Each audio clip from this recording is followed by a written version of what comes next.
Welcome to English class. Today I am going to explain about English model question paper for first year intermediate students. Okay, మనకు question paper model గురించి మనం మాట్లాడుకుంటున్నాం. ఇందులో marks వచ్చి 100 ఉంటాయమ్మా. Time 3 hours. మనకు question పేపర్ని 3 పార్ట్స్గా డివైడ్ చేయడం జరిగింది. Section A, section B, section C. Okay, అసలు మనం ఎందుకు క్వశ్చన్ పేపర్ మోడల్ గురించి తెలుసుకోవాలి అని అంటే, అసలు ఏ క్వశ్చన్కి ఎన్ని మార్క్స్ ఇవ్వడం జరిగింది, మనకు ఏ క్వశ్చన్ అటెంప్ట్ చేస్తే ఎక్కువ మార్క్స్ వస్తాయి, ఏ బిట్స్ మీద ఎక్కువ ఫోకస్ చేయాలి. ఓకే, ఇలాంటి వాటి గురించి మనకు ఒక క్లారిటీ అనేది ఉంటుంది. అట్లా చేయడం వల్ల మనకు ఎగ్జామ్లో ఈజీ అటెంప్ట్ చేయొచ్చు. ఓకే, నెక్స్ట్ మార్క్స్ కూడా ఎక్కువ వచ్చే ఛాన్సెస్ ఉంటాయి. కాబట్టి మోడల్ క్వశ్చన్ పేపర్ గురించి మనం ఇప్పుడు తెలుసుకుందాం. ఓకే, ఫస్ట్ బిట్లో అనోటేషన్స్ ఫ్రమ్ ప్రోజ్ అమ్మ. ప్రోజ్ అంటే గద్య భాగం నుంచి మనకు అనోటేషన్స్ ఇవ్వడం జరుగుతుంది. నెంబర్ ఆఫ్ క్వశ్చన్స్ వచ్చేసి 4. అందులో మనకి 2 అటెంప్ట్ చేయాలి. 4 మార్క్స్, టోటల్ 8 మార్క్స్ ఉంటాయి. ఓకే, సెకండ్ బిట్ వచ్చేసి అనోటేషన్స్ ఫ్రమ్ పోయట్రీ అంటే పద్య భాగంలోంచి కూడా 4 క్వశ్చన్స్ మనం 2 అటెంప్ట్ చేయాలి. Each one 4 marks, total 8 marks. Next third bit question and answers from prose. ఇందులో కూడా 4 మార్క్స్ ఉంటాయమ్మా. సో మనము 2 అటెంప్ట్ చేయాలి, 4 మార్క్స్, తర్వాత టోటల్ వచ్చి 8 marks. Okay, question and answers from poetry. ఇందులోంచి కూడా మనకు 4 ఇవ్వడం జరుగుతుంది. మనం 2 అటెంప్ట్ చేయాలి, 4 మార్క్స్, టోటల్ 8 మార్క్స్. తర్వాత fifth bit question and answers from non detail అంటే తెలుసు కదా, సప్లిమెంటరీ రీడర్ అని కూడా అంటాం. సో అందులోంచి మనకు 4 క్వశ్చన్స్ ఇవ్వడం జరుగుతుంది. 2 అటెంప్ట్ చేయాలి, 4 మార్క్స్, 8 మార్క్స్. మనకు సెక్షన్ ఏ నుంచి 40 మార్క్స్ ఉంటాయండి. Okay, 40 marks. నెక్స్ట్ మనకు ఎక్కువ చాయిసెస్ ఉన్నాయి కాబట్టి చదివే వాటిని ఎక్కువ ఫోకస్ చేయాలి. ఓకే, నెక్స్ట్ సెక్షన్ బిలో చూసినట్లయితే మనకి 6th బిట్ రీడింగ్ కాంప్రిహెన్షన్ ఎలాగా ఉంటుంది అని అంటే, ఒకటి అన్నోన్, ఒకటి నోన్. ఓకే, సో మనకి అందులో ప్యాసేజ్ ఇవ్వడం జరుగుతుంది. అందులోంచి మనకు 6 క్వశ్చన్స్ ఇవ్వడం జరుగుతుంది. అందులో జస్ట్ మనం 4 అటెంప్ట్ చేయాలి. ఒక్కొక్క దానికి ఒక్కొక్క mark, so 4 marks. Okay, 7th bit కూడా రీడింగ్ కాంప్రిహెన్షన్. ఓకే, ఇది ఒకటి నోను, ఒకటి అన్నోన్ అని చెప్పుకున్నాం కదా. అందులోంచి మనకు 6 క్వశ్చన్స్ ఇవ్వడం జరుగుతుంది. So 4 × 1 4 marks. ఓకే, నెక్స్ట్ ఈ సెక్షన్ బికి సంబంధించి 8 మార్క్స్ మనకి. Next section C 8th bit articles 10 questions ఉంటాయి. 8 అటెంప్ట్ చేయాలి, half mark, 4 marks. Okay, Mary is dash European, and the European is the answer. Okay, next prepositions ఇవి కూడా 10 ఉంటాయి. 8 attempt చేయాలి, half mark, 4 marks. Raju lives dash Hyderabad, in Hyderabad. Okay, in is the answer. Next 10th bit verb forms. ఇందులోంచి 6 questions ఉంటాయి. 4 attempt చేయాలి, 1 mark, 4 marks. Okay, look the bird dash fly, it is in the bracket, right. So ఇక్కడ ఈ బ్రాకెట్లో ఉన్నదానికి suitable అంటే ఈ సెంటెన్స్కి suitable verb ఫామ్ని మనము ఫిల్లింగ్ ద బ్లాంక్లో ఫిల్ చేయాలి. ఓకే, సో ఇక్కడ is flying is the right answer. Next 11th bit rewrite as directed అని ఇచ్చారు. సో ఇందులోంచి మనకి ఏమి ఇస్తారు అని అంటే, వాయిసెస్ నుంచి క్వశ్చన్స్ ఉంటాయి, డిగ్రీస్ ఆఫ్ కంపారిజన్ నుంచి క్వశ్చన్స్ ఉంటాయి, తర్వాత క్వశ్చన్ ట్యాగ్ నుంచి, తర్వాత రిపోర్టెడ్ స్పీచ్ నుంచి కూడా మనకి క్వశ్చన్స్ ఇవ్వడం జరుగుతుంది. ఎన్ని 6 ఇస్తారు. అందులోంచి 4 అటెంప్ట్ చేయాలి, 1 మార్క్, 4 మార్క్స్. ఓకే, ఇక్కడ చూడొచ్చు, మనం ఒకటే ఎగ్జాంపుల్ రాశాను. Floods cause a lot of damage. Okay, దీన్ని మనకు దేంట్లోకి చేంజ్ చేయమన్నాడు, ప్యాసివ్లోకి చేంజ్ చేయమన్నాడు. ప్యాసివ్లోకి చేంజ్ చేయాలి అని అంటే మనం చూడొచ్చు ఇక్కడ, A lot of damage is caused by floods. ఇలా మనం ఆన్సర్ రాయాల్సి ఉంటుంది. ఓకే, ఇది క్వశ్చన్ అమ్మ, ఇది answer. Right. 12th bit correcting the errors. ఇందులోంచి 6 క్వశ్చన్స్ ఇస్తారు, 4 అటెంప్ట్ చేయాలి, 1 మార్క్, 4 మార్క్స్. ఓకే, ఇక్కడ క్వశ్చన్ చూడండి. Both my brother in laws are working in the USA. So ఇక్కడ బ్రదర్ ఇన్ లాస్ కింద అండర్లైన్ చేయబడుతుందమ్మా. సో మనం ఆ స్టేట్మెంట్ని మొత్తంగా కరెక్ట్ చేసి రాయాల్సి ఉంటుంది. ఓకే, ఆన్సర్ చూడండి. Both my brothers in law are working in the USA.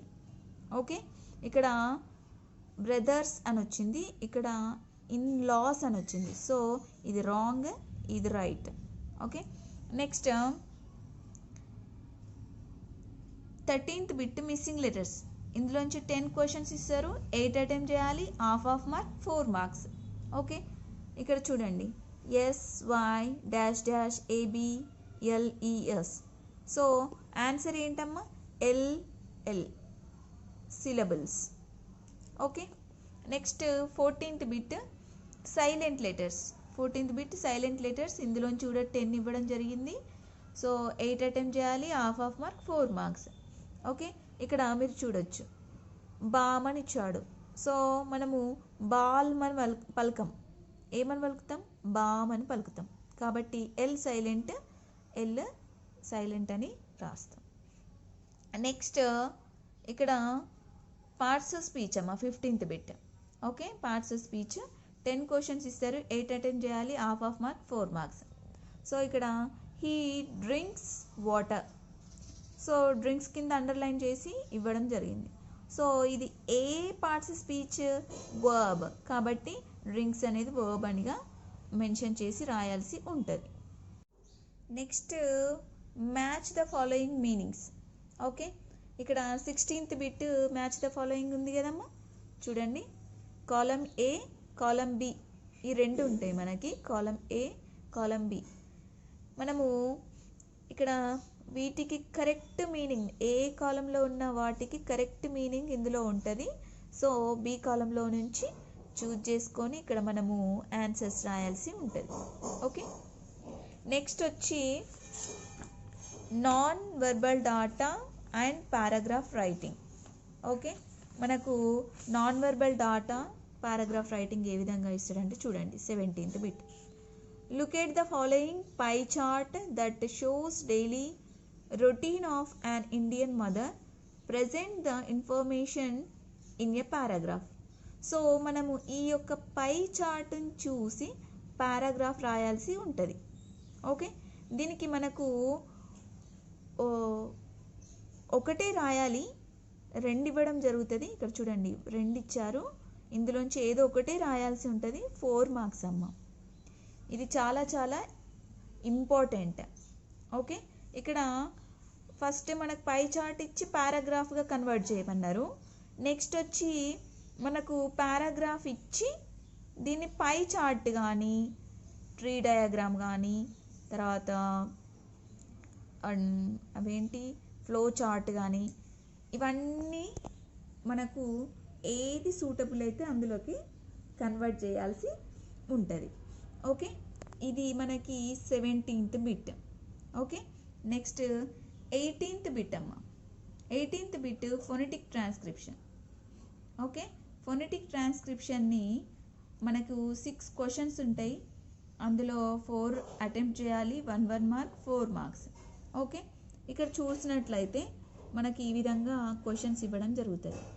Okay, right any 4 transcription to the following words in ordinary English. Okay, ఇది నాస్టాల్జియా. ఓకే, ఇట్లా. నెక్స్ట్ 19th బిట్ అమ్మ. డిఫరెంట్ సౌండ్స్ కూడా మనకు 6 ఇచ్చారు, 4 attempt చేయాలి, 1 mark, 4 marks. ఇక్కడ మీరు గమనించవచ్చు,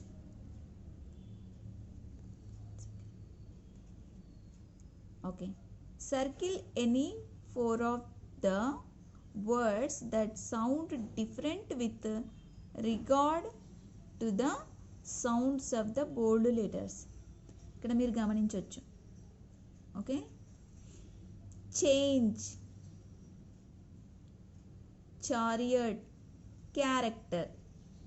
ఇక్కడ సిహెచ్ కింద అంటే వాటిని బోల్డ్ లెటర్స్లోను థిక్ లెటర్స్గాను ఇచ్చాడు. సో మనం ఏం చేయాలి అని అంటే వీటిని ఫోకస్, ఈ లెటర్స్ యొక్క సౌండ్ ఫోకస్ చేయాలి. ఇక్కడ చే అన్నప్పుడు చా సౌండ్ వచ్చింది, చారియట్ అన్నప్పుడు చా సౌండ్ వచ్చింది, క్యారెక్టర్ అన్నప్పుడు కా సౌండ్ వచ్చింది. సో ఏది ఆడ్ వర్డ్? క్యారెక్టర్. ఏది డిఫరెంట్గా పలుకుతున్నాం? క్యా. ఈ రెండు చాచా సౌండ్ ఇస్తున్నాయి, కానీ ఇది ఒకటి కా సౌండ్ ఇస్తుంది. సో ఇది డిఫరెంట్ అని మనము తెలుసుకోవాల్సి ఉంది. నెక్స్ట్ 20th బిట్ అమ్మ సిలబుల్స్. ఓకే, ఇవి కూడా మనకు 6 ఇవ్వడం జరుగుతుంది. 4 అటెంప్ట్ చేయాలి, 1 మార్క్, 4 మార్క్స్. ఇక్కడ చూడొచ్చు మీరు. Okay, family. Okay, family, family ఎన్ని? 3 సిలబుల్స్. ఓకే,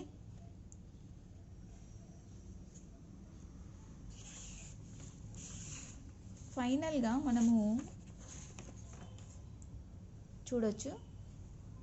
సెక్షన్ ఏలో 40 మార్క్స్, సెక్షన్ బిలో 8 మార్క్స్, సెక్షన్ సిలో 52 మార్క్స్. ఓవరాల్గా మనకు 100 మార్క్స్ క్వశ్చన్ పేపర్ ఈ విధంగా ఇస్తారు. సో బాగా ప్రిపేర్ అవ్వండి. All the best.